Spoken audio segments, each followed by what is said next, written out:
She broke up with me, tacking on that hollow promise. "We'll always be friends, though," I simply replied. "Absolutely."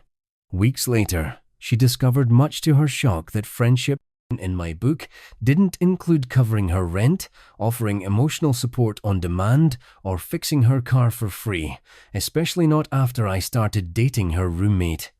My 2-year relationship with Amber ended on a Tuesday night. There was no screaming match, no tear-soaked drama, just a quiet, condescending conversation that concluded with the most backhanded sentence a person can hear. "We'll always be friends, though." Amber had been distant for weeks. She calls herself an artist, though that mostly means she works part-time at a coffee shop, endlessly talks about the novel she'll someday write, and looks down her nose at people like me who actually earn a living. I own a small business restoring classic cars. I work with my hands. To her and her pretentious art school crowd, that made me simple, reliable, sure, but simple. Like a sturdy piece of furniture you keep in the living room but never really notice. That night, she sat me down on our shared couch, the couch in the apartment where my income covered roughly 80% of the bills, and delivered a speech she'd clearly rehearsed. It was full of vague, self-indulgent babble about needing to nurture her creative soul and feeling stifled by our relationship. The unspoken message was deafening. My grease-stained hands and practical, logical mind weren't glamorous enough for her grand artistic destiny. I didn't argue. I didn't beg her to stay. I'm a mechanic. When an engine is beyond repair, you don't waste time reasoning with it. You either rebuild it or scrap it. And this relationship totaled. So I sat there, listening as she laid out the terms of her exit from my life. Then came the final, patronizing blow. She placed her hand on my knee, her face a perfect mask of pity and self-importance, and said, "We'll always be friends though, right?" As if granting me a favor. She expected gratitude. She expected me to nod along, relieved to remain in her orbit as a dependable, platonic resource, the ever-available Jake, ready to fix her car or help with rent. But now stripped of all the messy expectations that come with being a real partner. In that instant, something inside me clicked. The hurt and disappointment I might have felt vanished, replaced by a cold, crystalline clarity. She wasn't ending a relationship, she was reclassifying an asset. I looked at her composed, earnest face and gave her a slow, even smile. "Absolutely," I said. Relief washed over her. She'd done it. She had her freedom and she'd kept her safety net. What she didn't realize was that my definition of friendship was about to become a harsh, expensive lesson for her. "Oh, good," she said, her smile now genuine. "I'm so glad you're being so mature about this." "Of course," I replied, standing up. "That's what friends are for. So, as your new friend, let me give you some friendly advice. You should start looking for a roommate to cover my portion of the rent, because I'll be moving out this weekend. My friendship is free, but my share of the bills is not." Her smile didn't just fade, it shattered. "What? You're moving out? But you can't. Where am I supposed to go?" "I'm not sure," I said, heading toward the bedroom to start packing. "But I'm sure a resourceful artist like you will figure it out. Friends believe in each other, right? Asterisk, asterisk, update 1. Asterisk, asterisk. The idea that I'd actually leave was something Amber's brain simply couldn't process. For the next hour, she trailed me from room to room as I gathered my things, her tone shifting from confusion to panic to outright fury. "You can't just abandon me here," she cried as I pulled clothes from our shared closet. "The lease is in both our names. You're legally responsible." "You're right," I said calmly, not pausing. "We're both legally responsible, which is why I'll keep paying my half of the rent until the end of the month. That gives you 3.5 weeks to find a new roommate to take over my spot. Or we can break the lease together, which comes with a $2,000 penalty we'd split. I'm fine with either option. The choice is yours. The mention of a $1,000 penalty, a sum she absolutely didn't have, sent fresh panic across her face. Her part-time job was what she called inspiration money, just enough for daily lattes and sketchbooks. I'd been the one covering real living expenses. I can't afford that, and I can't find a roommate in 3 weeks. You have to stay, Jake, at least until the lease is up in 6 months. It's the decent thing to do. We're friends, remember? Friends. Don't force friends to live in an awkward, emotionally charged environment, I said, pausing to look at her. That would be unhealthy. As your friend, I'm giving you the space you need to find yourself.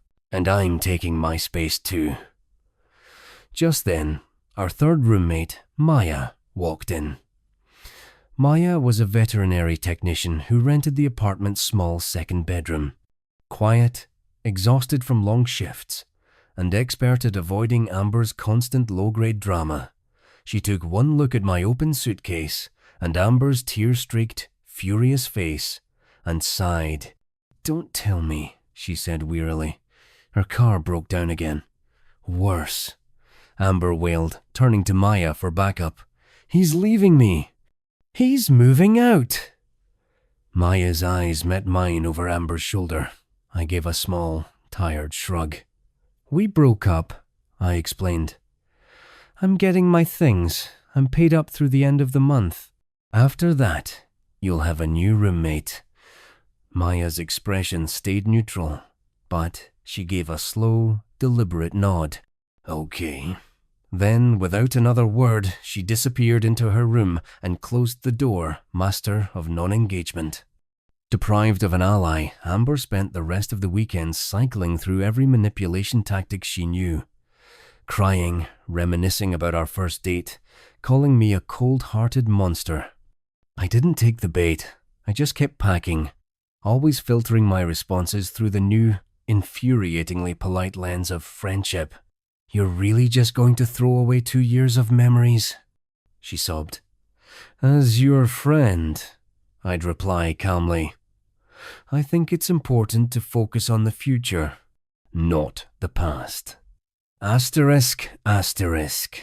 The first real test of our new dynamic came the following week. Asterisk, asterisk. I'd moved into a small temporary apartment and was settling into my new life when Amber called one Tuesday night. "Jake, thank God you answered," she whispered frantically. "The power just went out and the internet's down. You have to come over and fix it." "Did you check the breaker box?" "The what?" "I don't know anything about that. You always handled it." "The breaker box is in the utility closet in the hallway," I explained patiently. "It's probably just a tripped switch. Find the one that's out of line and flip it back." "I'm not doing that. It's dark, and I'm scared. What if I get electrocuted? You need to come over, please. Jake, as my friend." There it was, the friendship card. I took a breath. "Amber, as your friend, I'm concerned for your safety, but I'm 2 towns away. It'd take me an hour to get there. The fastest solution is to call the apartment's emergency maintenance line. They have someone on call 24/7. The number's on the fridge." Silence. She was so used to me being her personal on-call handyman that the idea of using a normal, conventional solution had never crossed her mind. "But they'll charge for that, won't they?" she asked, voice small. "They might," I said. "But as your friend, I think your safety and comfort are worth it, don't you? You've got this. Let me know how it goes." I hung up before she could argue. The calls and texts kept coming. A few days later, it was her car making a strange noise. I advised her to take it to a reputable mechanic. When she complained about the cost, I, ever the supportive friend, suggested she start a savings account for car repairs. Every problem she faced, problems I would have once solved without hesitation, was now met with calm, friendly, and utterly useless advice. I was her friend, after all, And friends, I was teaching her, don't solve your problems for you. They just pat you on the back and wish you luck. Asterisk asterisk update 2. Asterisk asterisk Amber's slow motion implosion continued over the next month, and I had a front row seat thanks to my unexpected new connection with Maya. After I moved out, Maya and I started texting. At first, it was just battlefield intel. She'd warn me when Amber was having a particularly spectacular meltdown, and I'd offer sympathy. I learned that Amber's roommate search was a total disaster. She wasn't looking for someone to split rent, she was hunting for a replacement me. Her ad read like a job description: clean, quiet, financially stable, and willing to help with household tasks. Essentially, she wanted to hire a live-in boyfriend who also paid her bills. Unsurprisingly, no one applied. Then one evening, Maya texted me, more stressed than usual. Her dog, Buster, a scruffy terrier mix, was sick, lethargic, refusing food. The emergency vet was across town, and she was terrified to take him on the bus. Amber's out with some guy she met at a poetry reading, she wrote. I don't know who else to call. I didn't hesitate. I'm on my way. I drove her and Buster to the clinic. We spent 4 hours in the waiting room talking about everything and nothing. She told me about the crushing pressure of law school. I shared the quiet joy of bringing a classic car back to life with my own hands. We discovered we shared the same dry, sarcastic humor and no-nonsense outlook. By the time the vet emerged to say Buster would be fine, he'd just swallowed a sock. Something between us had shifted. I started finding reasons to see her. I offered to work on her car, a beat-up sedan in even worse shape than Amber's. One Saturday, I spent the afternoon under her hood, changing oil and replacing spark plugs, no charge, just because I wanted to. Because I liked her. We started dating quietly. It was easy, natural. No games, no manipulation, just two people who genuinely enjoyed each other's company. We kept it private, knowing that if Amber found out, it would unleash a Category 5 hurricane of drama. Asterisk, asterisk. The inevitable confrontation came 2 months after the breakup. Asterisk, asterisk. Amber had somehow found a new roommate, a desperate grad student just needing a roof. I had to return to the apartment to sign paperwork removing my name from the lease. Maya had just finished her last final, so I told her I'd take her out to celebrate afterward. She decided to come with me so we could leave straight from there. The scene in the living room was tense. The building manager was present, along with the new roommate who already looked like he regretted his decision. Amber was putting on a show of performative cheer, loudly declaring how everything happens for a reason and how she was embracing her new chapter. As I signed the final document, freeing myself from all future responsibility for that apartment, Maya, standing beside me, reached out and squeezed my hand, a small gesture of support. To Amber, it was a declaration of war. Her manic, darting eyes locked onto our intertwined fingers. Her fake smile froze, then cracked. It was like watching a dam collapse in slow motion. All the color drained from her face, her eyes filled with venomous betrayal so intense it caught me off guard. She'd lost her boyfriend, her financial backbone, her personal handyman, and her emotional crutch. And now, in her own living room, she was watching him be replaced by the quiet roommate she'd never bothered to see as anything more than furniture. She didn't scream. She didn't cry. She just stared at our hands. At us, and in that moment, I think she finally grasped the full, devastating cost of the friendship she'd so casually offered. Asterisk, asterisk, final update. Asterisk, asterisk. It's been just over a year since I walked out of that apartment for the last time. Our lives have followed the separate paths she was so eager to pursue. After the lease signing incident, Amber's world unraveled completely. Her new roommate lasted exactly 6 weeks before vanishing in the middle of the night, leaving a note that read, asterisk, I'd rather live in my car than spend another day here. Asterisk. Unable to cover rent alone. She was evicted. Last Maya heard, she'd moved back in with her parents in a small town 3 hours away. Her grand artistic life in this city was over. Her journey of self-discovery had led her straight back to her childhood bedroom. Her attempts to smear Maya and me failed spectacularly. She'd burned too many bridges. Everyone knew she'd ended our relationship. Her narrative of being the wronged, heartbroken victim found no audience. As for me, my life has never been better.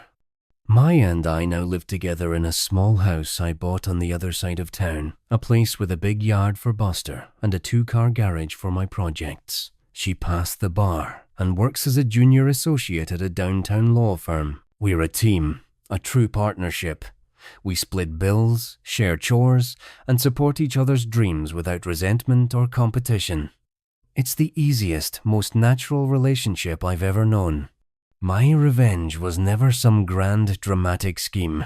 It was simply a quiet, consistent refusal to play her game. She wanted to be friends? Fine. I became the best friend she could have asked for, offering endless advice and zero actual help. I honored the boundary she created and let her face the full, unfiltered consequences of her own choices. I stepped out of the role of provider, and the life she'd built entirely on that foundation collapsed. Then, right under her nose, I built something better with someone better. And that, it turns out, is the most satisfying kind of friendship there is.